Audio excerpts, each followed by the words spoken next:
جوهرة الثورة تاغيت في أقصى الجنوب الغربي للجزائر، على بعد 1100 كيلومتر عن عاصمة البلاد، توجد جوهرة الثورة تاغيت، التابعة إقليميا لولاية بشار الحدودية، بين كثبان رملية وجبال صخرية، وعلى ضفاف واد صحراوي تلتف حوله مئات أشجار النخيل. يطل قصر تاغيت العتيق ببشار على زواره، مزهوا بجماله ومعماره الطيني، وهو المبني بإبهار فوق تلة صخرية وفق عمارة تقليدية صحراوية.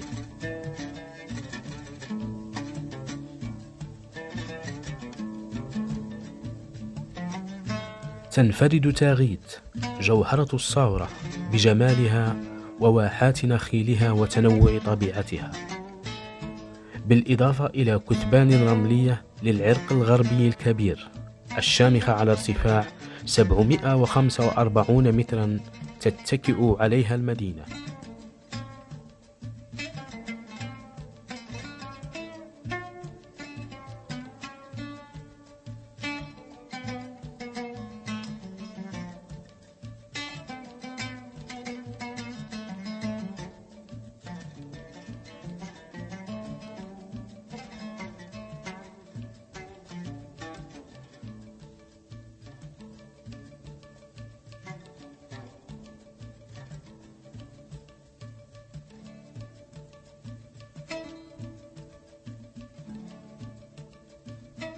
من الجهة الأخرى امتدادات الصحراء الصخرية الحمادة، بينهما منعطفات وادي زسفانة.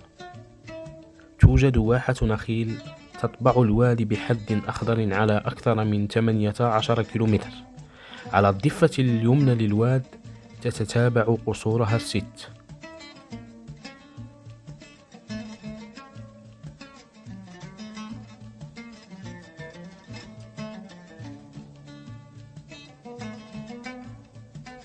حرص المعماريون على مراعاة ظروف الطبيعة والطبيعة الاجتماعية للتاغيتيين خلال هندستهم للمدينة، فبنيت المنازل في قصور تاغيت على ضفاف وادي زسفانة وبطريقة تسمح للشمس بالنفاذ إليها، فهي مغلقة نحو الخارج ومفتوحة نحو الداخل ومن الأعلى من أجل تمكين البيوت من الضوء والتهوية.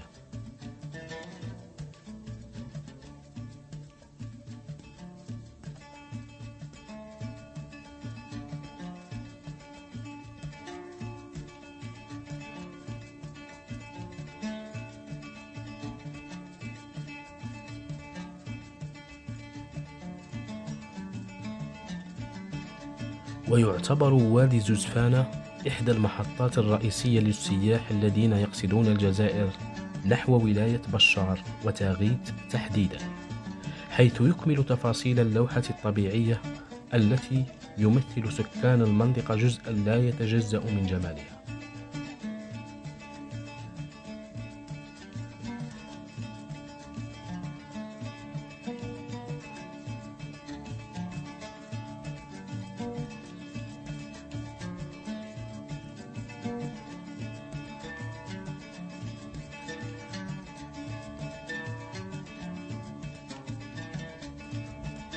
النقوش الصخرية القديمة الموجودة بدائرة تاغيت يقال بأن عمرها يفوق 8000 سنة قبل التاريخ، وقيل أن عمرها يتراوح ما بين 4000 إلى 7000 سنة قبل التاريخ. بها من النقوش رسومات للأسود وللثيران المسماة البوفيديا، حيث عبر الإنسان البدائي الأول بيئته والحيوانات التي عاشت معه بنقشها على الصخر. كما يعتبر الفن الصخري أهم وأقدم دليل إنساني وثقافي في المنطقة.